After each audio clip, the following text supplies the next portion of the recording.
Mr. Chair. Phil Twyford. Mr. Chair. Thank you, Mr. Chair. Well, tonight we were subjected to Nikki Kaye breathlessly announcing that the Prime Minister had saved the Hobbit for New Zealand, preening and strutting around and telling us how the national government had single-handedly rescued the New Zealand film industry. Well, Mr. Chair, that is very appropriate. It's very appropriate that that is part of this debate this evening, because underlying the whole debate about the Rugby World Cup and, in fact, the public debate about the future of the Hobbit is the question of brand New Zealand.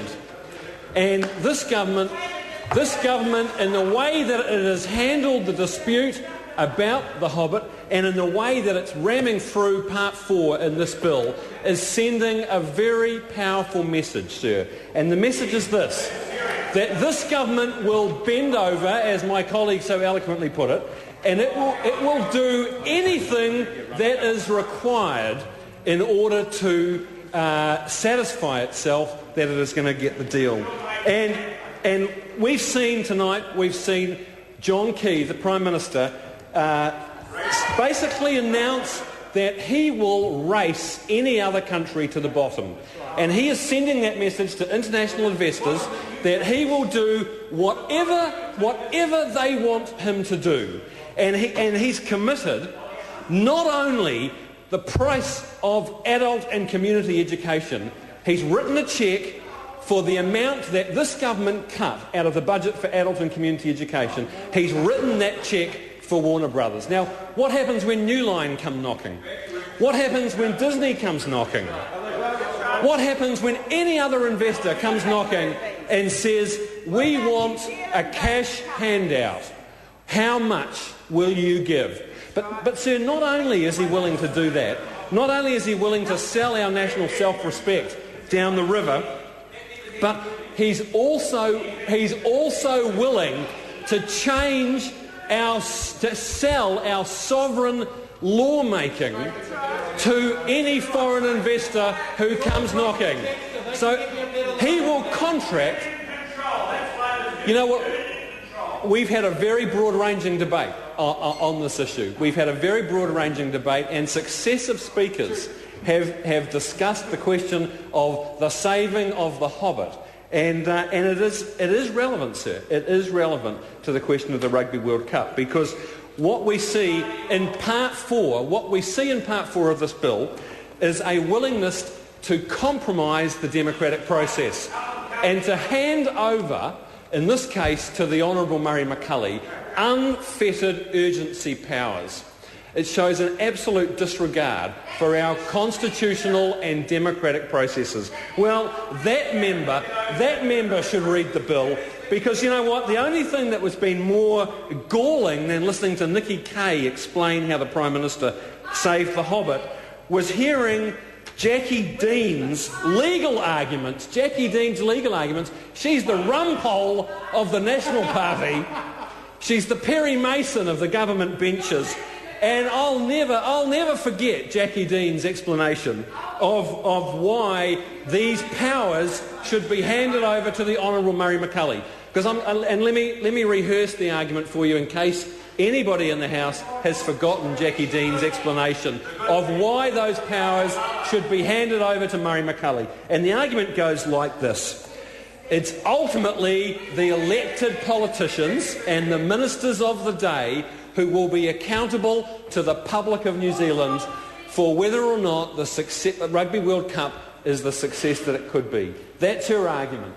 It's the elected members of Parliament and the ministers who will be accountable to the public. Well, if that's the argument, if that's what it comes down to, if that's your justification, Jackie Dean, then we may as well shut down the judiciary and we may as well shut down the legislature. And why don't we just hand over the entire governance of our country to the ministers of this government? Because frankly, it's only Murray McCully and his cabinet colleagues, under Jackie Dean's reasoning, that are accountable to the public of New Zealand. So we may as well just give them a free hand. Because you know what? Everything else, every other piece of democratic process, every other piece of our constitutional history is an impediment to this government's aspirations. So we may as well just get rid of it. And that's pretty much what Jackie Dean had to say. Mr Chair. I call Phil Twyford. Thank you, Mr Chair. Let's talk about Part 4 of the bill, because as my colleague Trevor Mallard has very eloquently laid out, what this bill does is, Part 4 does in this bill, is that it gives the Rugby World Cup Minister extraordinary powers to override the recommendation of the Rugby World Cup Authority that is constituted by this bill, sir.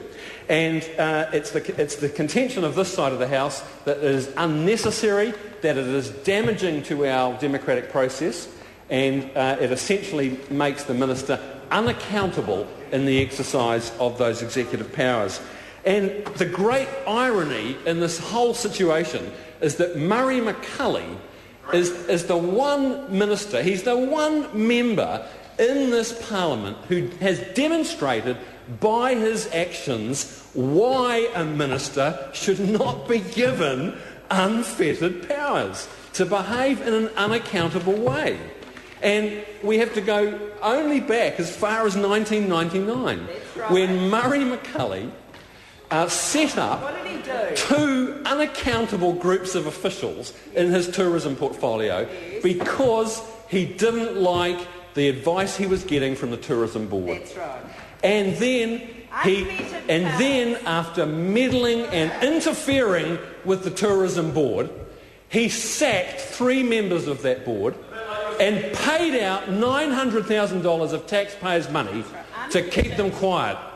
And that was all validated in the report of the auditor's office. And ultimately, Murray McCulley was forced to resign his portfolio because of those shenanigans. Now, if anyone has demonstrated that you should not give a minister the kind of unfettered powers that this bill gives them, it is Murray McCulley. And yet, the members on the government side seem perfectly willing to hand over those kind of powers, even though this bill sets out, as we've said for the last few hours of debate, sets out a comprehensive set of processes, a properly constituted authority with headed by a judge or a lawyer of 7 years standing, a deputy chair who's a lawyer of 7 years standing, with all the powers in the world to recruit and commission. It's got a administrative secretariat.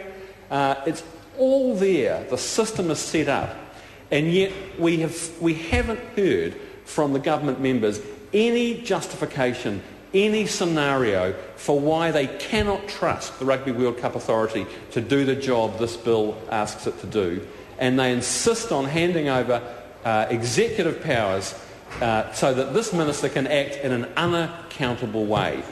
It is wrong, it is inappropriate, and this House should not allow it.